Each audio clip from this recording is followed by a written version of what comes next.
కేసీఆర్ని ఓడించడానికి ఏ పాయింట్లు కావాలా అనేది కాంగ్రెస్ స్ట్రాటజిస్టులకి అర్థం కాల.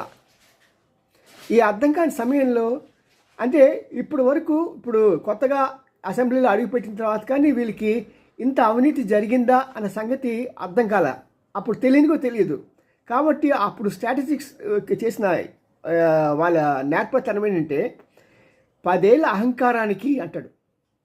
అంటే ఈ 10 సంవత్సరాల పాటు ప్రజలను నిర్లక్ష్యం చేసి రాష్ట్రాన్ని నిర్లక్ష్యం చేసి నీ మటుకు నువ్వు కోట్లో ఉన్నావయ్యా, అది అహంకారం సింబల్ కాదా అని ఓ మాట అంటూ ప్రజలు ఇప్పుడు మార్పు కోరుకుంటున్నారు.